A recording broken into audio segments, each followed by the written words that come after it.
Hello, and welcome to the third video in our series centered on the Nevada Incomplete Gift Non-Grantor Trust, or NING for short. Today's topic is critical: the strategy of changing the incomplete gift of a NING into a completed gift. To give you a brief overview, with an incomplete gift in a NING, clients have sidestepped California's steep state tax of over 13%, replacing it with Nevada, which does not have a state income tax. This better tax for a Californian with a NING is precisely what California's new tax law ends. This change is where a completed gift could be a consideration. But what does it mean to have a completed gift? A completed gift denotes an irrevocable transfer where the person placing the assets in the trust relinquishes all control over them, meaning they cannot take it back or dictate its future use. There are some tax and other benefits of doing this. Jeffrey Dunham, founder and CEO of Dunham and Associates, and Ann Rosevear, the president of Dunham Trust Company, will explore this concept, highlighting its significance and potential benefits. Let's hear what they have to say. The completed gift trust then becomes a conversation piece because people who previously were saying, this is an income tax planning strategy, right? I'm not willing to give up control. I just want to plan for my income taxes. I want to keep my control. What is control? Control means you can have distributions, right? That you, without any sort of extra layers of compliance. Just because you want to. Just because you want to, right? Within the realm of your relationship with your trustee. You can substitute property in. So you can have this trust that says, I put that property in. Now I have a basis issue over here. I have enough control that my incomplete gift allowed me to do this, right? So there's issues of substitution, and that there's all sorts of rules like that. But from the advisor standpoint, the client needs to be educated on what control am I giving up? And the reality is you're giving up control to really manage that asset in terms of how it works with your personal estate, because it's not in your estate anymore. So they need to get used to the concept of control. They have to get used to the concept of a completed gift would work for them in terms of the income tax issues, right? Because it's no longer going to be their property. It's no longer going to be taxed in California. But how do they get to it? They have to be educated on how they can get to it. And so where they may have resisted in the past that they don't want to have any layers of other advisors, trustees, trust protectors, I want to have to ask Mother Ann. I don't want to have to ask for my money, right? But if they get used to the concept that completed gift trusts are great structures for lending, right? Essentially private lending at reasonable rates, AFR rates, that might be something that makes the completed gift more palatable to them.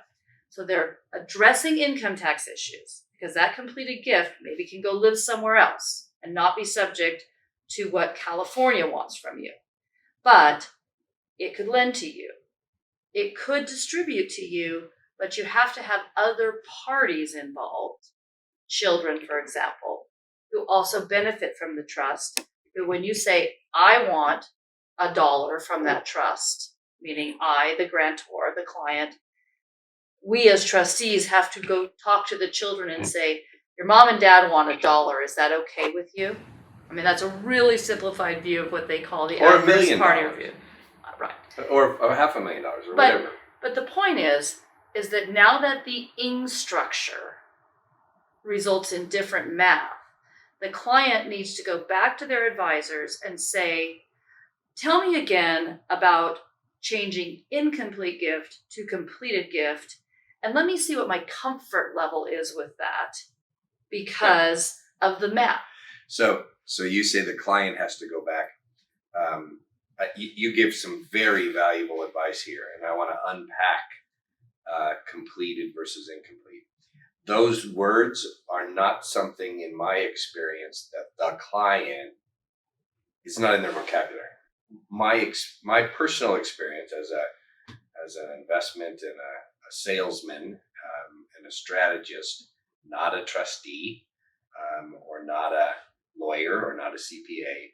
But my personal experience over the decades that I've been at this is that the customer signed the documents after the 80-page thing landed on the desk, and it's full of footnotes, it's full of graphs, it's full of IRS code section sites, and none of which they understood, even though the advisors explained it 14 times in 12 different ways. The customer doesn't understand it by and large. They signed it because they trusted the people in the room, whether it was the financial advisor or the lawyer or the CPA or the entire team. And therefore they did it.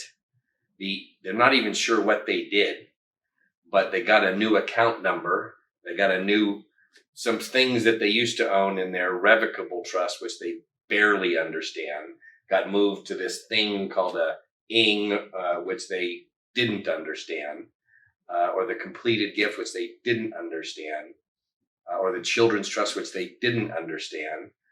But nevertheless, they trusted the people in the room. And a year or two or three or four goes by, and it didn't hurt. It didn't bite them. Nobody stole their money. Nobody, they had a few different accounts, but the number added up to the same. Whatever used to, before they signed all those documents, whatever their net worth was or their number was, for net worth is the wrong term, whatever the number of all the accounts added up to, it still added up to the same number when they put it into these different buckets that these advisors, but they don't really get it for 5 or 10 years. Right. Is my experience. Sure. Now, Hopefully 5, not 10. We're not doing our job if they're still obtuse at 10.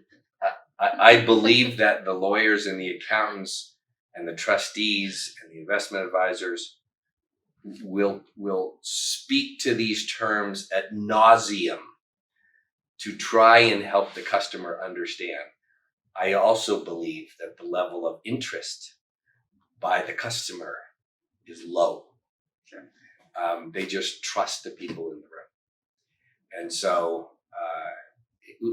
I'm a huge fan of completed gifts.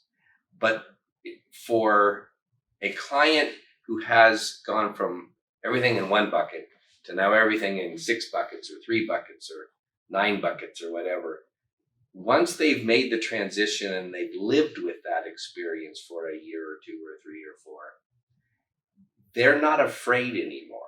They're less afraid, I guess, to further listen to advice as the laws have evolved, like they did on July 10th of this year. As the laws evolve, the concept of tweaking it a little bit, incomplete to complete, they're more comfortable doing it because they've lived with it and it didn't bite them. And if they can do if their net worth is enough that they really don't think they're ever going to need the money. And remember, they implemented this initial structure 2, 4, 6 years ago. Life has gone on. The bucket's probably gotten bigger, the cumulative bucket.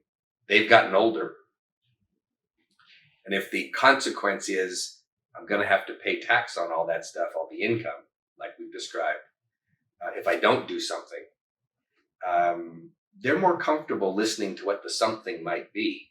And the math I see them do in their head is, oh God, I really am going to give that away. I really don't think I'm going to need it. And I'm okay with that. Right. Because it is going to benefit the people that I love and care about, whether it's kids or grandkids or whatever. I find their comfort zone with what they did 2, 4, 6 years ago is much better. I find they have matured and they understand the vocabulary, because the advisors have done a good job trying, better. And I believe that they certainly need to understand, as you've pointed out, adverse parties, substitution rules, loans, maybe as opposed to distributions, So there's a few more strings Sure. that are they're not immaterial, but I do find from a comfort zone standpoint, people get more comfortable with that, and I do believe that completing the gift or flipping the switch is some words you might hear. I do believe that we're going to find customers say, "Yeah, let's do it," because if you do that, if you complete the gift or flip the switch, then all of the tax benefits that you originally had when we created it, in terms of the income tax benefits, you still have. And now it's not only do you have those state income tax benefits, you also have inheritance tax benefits that go Right. along with that. Right.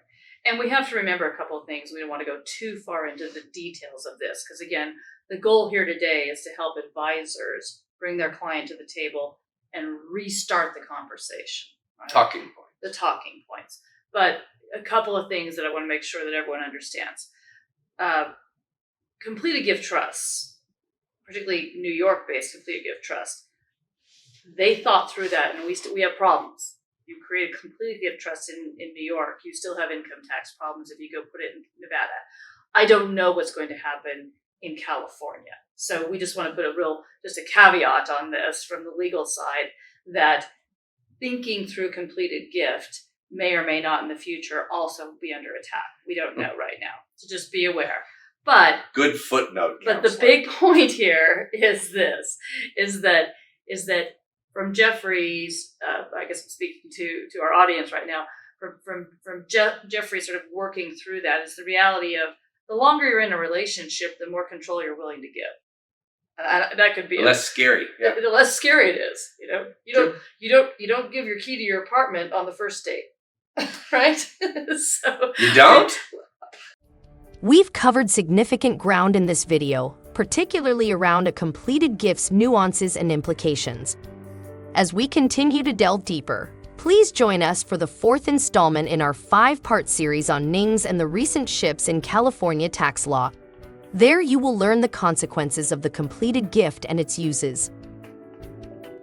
Please feel free to call us at 775-826-7900 and ask for our NING hotline, where Dunham Trust Company experts are prepared to help you answer your question on the California tax law changes and work with you on strategies for your clients with a NING.